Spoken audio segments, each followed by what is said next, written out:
Hello বন্ধুরা, আশা করি ভালো আছো। যদিও এই গরমে খুব ভালো থাকার কথা নয়। দেখছো আমিও ঘামছি প্রচণ্ড পরিমাণে, বারবার মুখ পুচ্ছি, বারবার ঘাম পুচ্ছি, কিন্তু ভিডিও করতে হবে। তো এই গরমে ভালো থাকার উপায়গুলো আমাদের কিন্তু মেনে চলতে হবে। প্রথম কি, যতটা পারবে রোদ অ্যাভয়েড করবে। রোদে খুব প্রয়োজন না হলে কিন্তু কেউ বেরোবে না। জল অতিরিক্ত পরিমাণে খাবে, বারবার স্নান করবে, 2-3 বার হলো স্নান করে ডাক্তাররা বলছেন তাতে শরীরের পক্ষে ভালো। বাইরের কেনা জিনিস কম খাবে। ভালো থাকার এই 4টে উপায় আমাদের সবাইকে কিন্তু অবলম্বন করতে হবে, তবে আমরা ভালো থাকতে পারবো, তাই তো?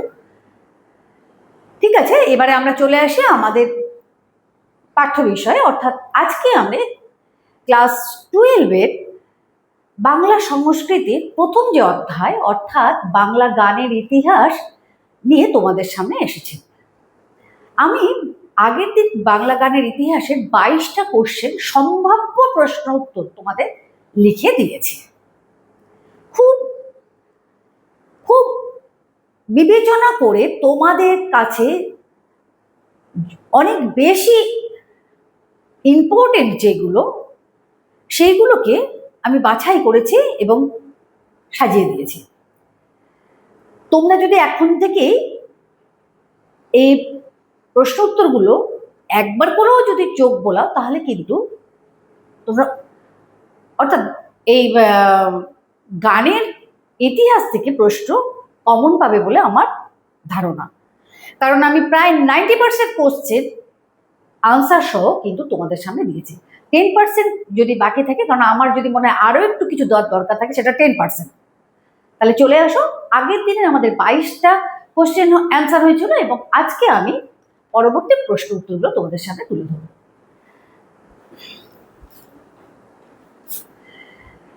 23 নম্বর প্রশ্ন, অষ্টাদশ শতাব্দীর মধ্যভাগ থেকে ঊনবিংশ শতাব্দীর মধ্যভাগ পর্যন্ত বাংলা জাতীয় সাহিত্য বলতে কাকে বোঝাতো? ঠিক আছে, তাহলে অষ্টাদশ শতাব্দীর মধ্যভাগ থেকে ঊনবিংশ শতাব্দীর মধ্যভাগ পর্যন্ত বাংলা জাতীয় সাহিত্য বলতে কি বোঝাতো? কবিগানকে বোঝাতো। দেখো কবিগানের গুরুত্ব কত বেশি ছিল সেই সময়টা। 24 নম্বর প্রশ্ন, কবিগানে বিশিষ্ট কবিয়ালের মধ্যে ছিলেন কে কে? ভোলা ময়রা, অ্যান্টনি ফিরিঙ্গি এবং হর ঠাকুর। এরা বিশিষ্টজন কবিগানের ক্ষেত্রে। কে কে? ভোলা ময়রা, অ্যান্টনি ফিরিঙ্গি এবং হর ঠাকুর। 25 নম্বর প্রশ্ন, ঈশ্বর গুপ্তের মতে কবিগানের জন্মভূমি হলো কোথায়? না শান্তিপুরে। 26 নম্বর প্রশ্ন, বাংলাদেশে টপ্পা গানের প্রচলন করেন কে? টপ্পা গানের প্রচলন করেন রামনিধি গুপ্ত, যাকে সবাই নিধুবাবু বলে ডাকত।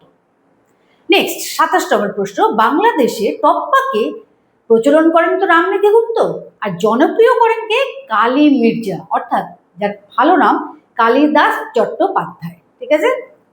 28 নম্বর প্রশ্ন, বিষ্ণুপুর ঘরানার সাথে যুক্ত আছে গানের কোন ধারা? বিষ্ণুপুর ঘরানার সাথে যুক্ত আছে গানের ধ্রুপদ ধারা। ঠিক আছে। 29 নম্বর প্রশ্ন, বাংলা সঙ্গীতে ধ্রুপদের সূচনা করেন কে? বাংলা সঙ্গীতে ধ্রুপদের সূচনা করেন রামশঙ্কর ভট্টাচার্য। 30 নম্বর প্রশ্ন, আখড়াই থেকে কবি গানের সূচনা হয়। তাহলে 30 নম্বর প্রশ্ন কি হচ্ছে? আখড়াই থেকে, মানে আখড়াই ধারা থেকে কবি গানের সূচনা হয়। যে কবি গানের কথা আমি প্রথমবার বললাম, যে বাংলা জাতীয় সাহিত্য বলতে কাকে বোঝায়, অর্থাৎ অষ্টাদশ শতাব্দীর মধ্যভাগ থেকে ঊনবিংশ শতাব্দীর মধ্যভাগ পর্যন্ত বাংলা জাতীয় সাহিত্য বলতে বোঝায় কবিগানকে। সেই কবিগান এসেছে কোথা থেকে? আখড়াই থেকে। 31 নম্বর প্রশ্ন, বাংলা যাত্রা গানের প্রচলন হয় কোন শতাব্দীতে?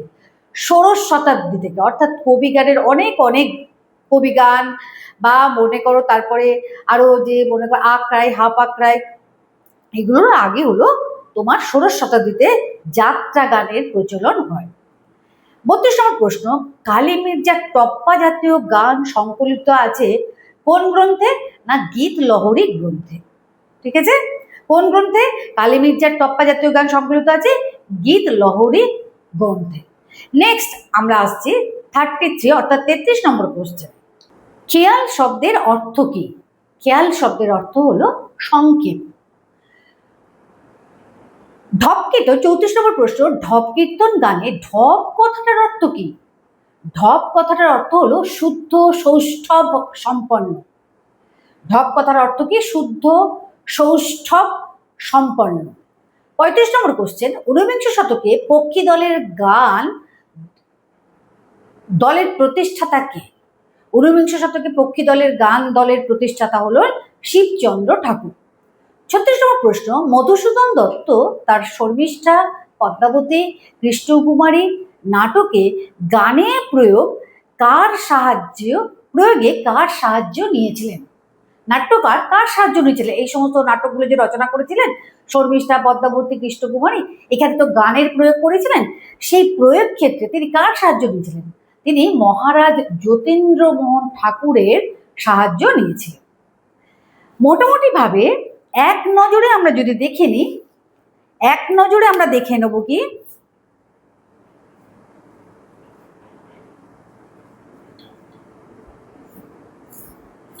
এক নজরে আমরা দেখছি কি, টপ্পা গানের সাথে রামনিধি গুপ্ত এবং কালী মির্জার নাম পায়। রামনিধি গুপ্ত টপ্পা গানের প্রচলন করেন, কালী মির্জা একে জনপ্রিয় করেন। কবি গানে আমরা পেয়েছি ভোলা ময়রা এবং অ্যান্টনি ফিরিঙ্গিকে। ধ্রুপদ গানে আমি পেয়েছি রামশঙ্কর ভট্টাচার্যকে। খেয়াল এই পর্যায়ের গানে তারাপদ চক্রবর্তী এবং গিরিজা শঙ্কর। ঠুংরি গানে বেগম আক্তার, জুড়ি গানে মদন মোহন চট্টোপাধ্যায়। ঢপ কীর্তন গানে পেয়েছি আমি রূপচাঁদ অধিকারীকে। নেক্সট প্রশ্ন 38 নম্বরের, নাট্যকার গিরিশ ঘোষ তার নাটকের প্রয়োজনে কম বেশি কতগুলো গান রচনা করেছেন? নাট্যকার গিরিশ ঘোষ, আসলে গিরিশ ঘোষ তো একজন বিখ্যাত নাট্যকার, বিভিন্ন রকম অর্থাৎ সমাজ ভিত্তিক, পৌরাণিক, ঐতিহাসিক বহু নাটক তিনি লিখেছিলেন। এই নাটকগুলোর মধ্যে অন্যতমগুলো হলো, দেখো এই যে নাটকগুলো তিনি লিখেছিলেন, এই নাটকগুলোর প্রয়োজনে তিনি কি করেছিলেন, যেমন মনে করো কল্কি অবতার, প্রফুল্ল, সিরাজ দৌল্লা, জনা, দক্ষযজ্ঞ, চৈতন্যলীলা, বুদ্ধদেব চরিত, দেখো এখানে দেখো বিভিন্ন রকম নাটক তিনি লিখেছিলেন।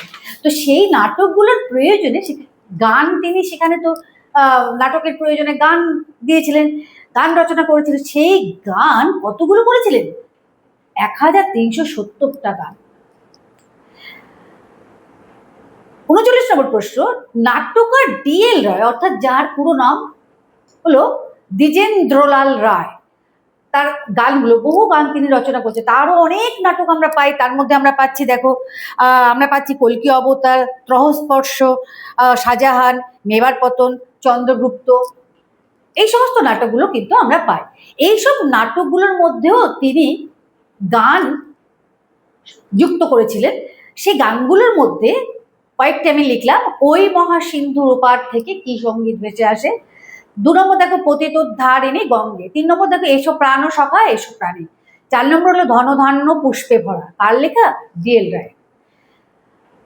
40 নম্বর প্রশ্ন, রজনীকান্ত সেনের গানগুলো হলো আমি অকৃতি অধম। তিনি কিন্তু নাট্যগান না, রজনীকান্ত সেন তিনি দেশাত্মবোধক গান বড় বেশি লিখেছিলেন, তার বইগুলো এবং আধ্যাত্মিক গান। তার মধ্যে উল্লেখযোগ্য হলো আমি অকৃতি অধম। 2 নম্বর হলো তুমি নির্মল করো মঙ্গল করে। 3 নম্বর হলো ওমা উমা ও আনন্দ কোথা রাখি। অনেক গান রচনা করেছে, তার মধ্যে আমি 3খানা গানের উল্লেখ করলাম।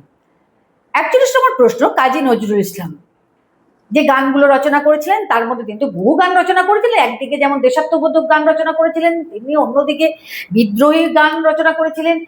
তারপরে অন্যদিকে মনে করো ভক্তি সঙ্গীত, শ্যামা সঙ্গীত রচনা করেছিলেন। এই যে বল রে জবা বল, এই একটা গান, তারার ওই লৌহ কপাট। 3 নম্বর গান হলো ঊর্ধ্ব গগনে বাজে মাদল।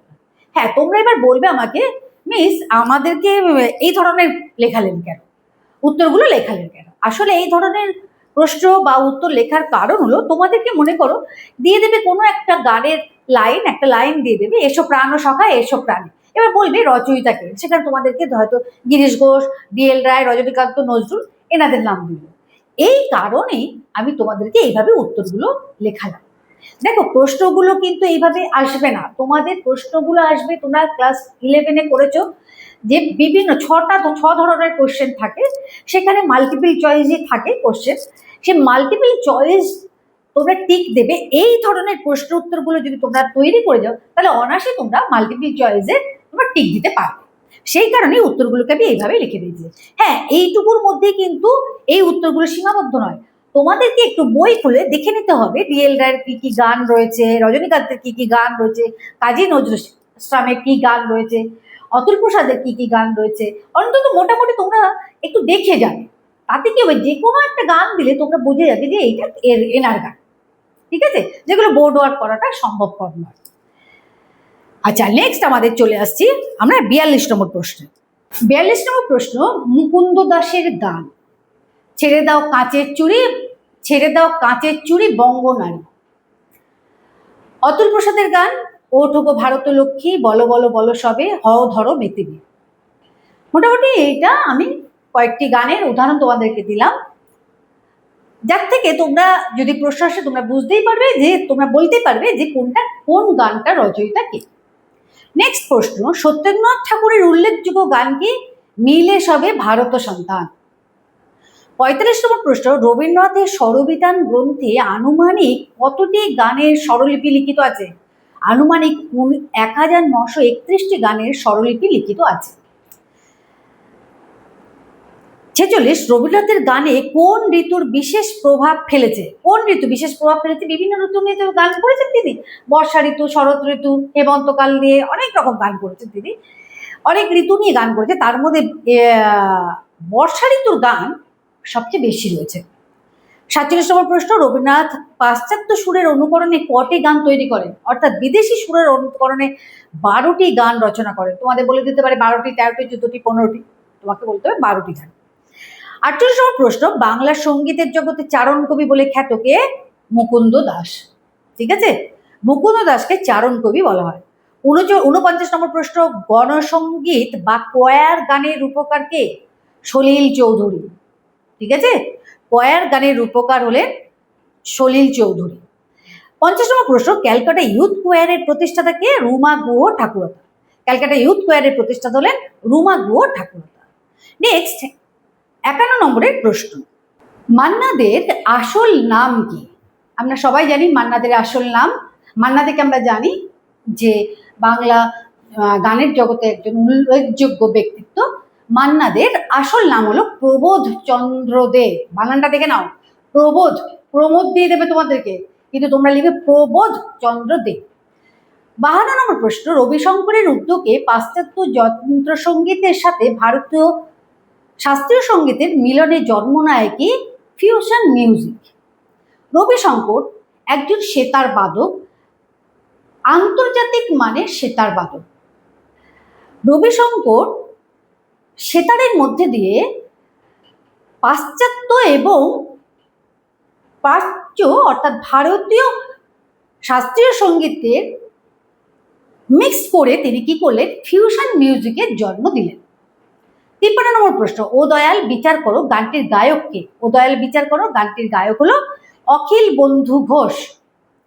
54 নম্বর প্রশ্ন, মান্না দে, হেমন্ত মুখোপাধ্যায়, ভূপেন হাজারিকা, কিশোর কুমার, এদের মধ্যে ভারত সরকার পদ্মবিভূষণ উপাধি পান, ভারত সরকারের পদ্মবিভূষণ উপাধি পানকে? ভূপেন হাজারিকা। ঠিক আছে। 55 নম্বর প্রশ্ন, কিশোর কুমারের আসল নাম কি? কিশোর কুমারের আসল নাম আভাস কুমার গঙ্গোপাধ্যায়। কেউ কিন্তু আমরা এটা জানতাম না, তাই তো? তাহলে জেনে নাও, আভাস কুমার গঙ্গোপাধ্যায় প্রচুর গান গেয়েছে, গানগুলো একটু দেখে নেবে বইতে কি কি গান গেয়েছে। 56 নম্বর প্রশ্ন, রিসেন্ট আমরা যাকে হারিয়েছি অর্থাৎ 2022 সালে লতা মঙ্গেশকরের জন্ম 1929 সালের 28শে সেপ্টেম্বর ইন্দোর শহরে। ঠিক আছে, ঠিক আছে, মধ্যপ্রদেশের ইন্দোর শহরে তার জন্ম। 2022 সালে 6ই ফেব্রুয়ারি তার মৃত্যু হয়। ঠিক আছে। মহিলা সঙ্গীত শিল্পীদের মধ্যে উল্লেখযোগ্য এই লতা মঙ্গেশকরকে ভারত সরকার পদ্মবিভূষণ উপাধিতে সম্মানিত করেন। আমরা যেমন ভূপেন হাজারিকাকে পেলাম পদ্মবিভূষণ উপাধিতে, ভারত সরকার তাকে কি করেছিলেন? সম্মানিত করেছিলেন, তেমনি মহিলা সঙ্গীত শিল্পীদের মধ্যে লতা মঙ্গেশকরকেও ভারত সরকার পদ্মবিভূষণ উপাধিতে সম্মানিত করেছিলেন।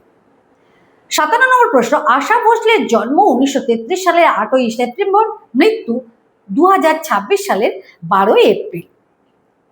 মোট আমাদের এই 57টা প্রশ্ন হলো আগের দিন এবং আজকে। মোট 57টা প্রশ্ন আমাদের হলো, ঠিক আছে? তো আমি যতটা পেরেছি তোমাদের পড়ার সুবিধার মতন করে আমি উত্তরগুলোকে সাজিয়েছি। এর বাইরেও তোমরা নিশ্চয়ই পড়বে, তার মধ্যে যদি সেটা পড়ে তোমাদেরকে, কারণ বাংলা গানের ইতিহাস তো বিশাল বড় একটা যেটা, তবু তোমাদের এই পাঠ্য বিষয় মোট 30টা পাতার মধ্যে এই অধ্যায়টা কিন্তু সীমাবদ্ধ, 30খানা পাতা। কোশ্চেনের মান কটা হবে? 1 অথবা 2, হয়তো ধরে দিতে পারি এটা যেহেতু বড় একটা অধ্যায় তাই এখান থেকে 2 নম্বরের কোশ্চেন আসবে। তাহলে 2 নম্বরের কোশ্চেন আমি যেগুলো দিলাম অবশ্যই এগুলো পড়বে, এবং বাদ বাকি আমি বলেছিলাম আরো 10% যদি আমি উত্তর দিই, মানে প্রশ্ন উত্তর দিই, সেটা আমি পরে দেব, এখনো তো অনেক সময় রয়েছে। কিন্তু আপাতত এই 57টা প্রশ্ন তোমাদের দিলাম, তার সাথে উত্তর।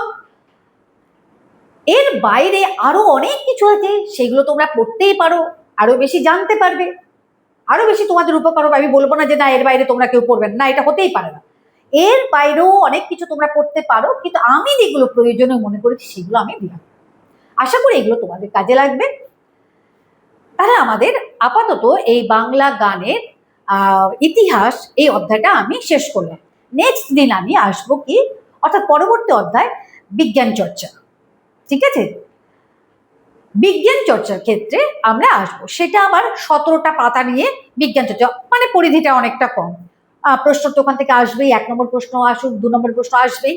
আমি চেষ্টা করব তোমাদের উপযুক্ত করে প্রশ্ন উত্তর সাজাতে। তাহলে আজকের মতো এটা শেষ হলো। ভালো থেকো, সুস্থ থেকো, থ্যাংক ইউ।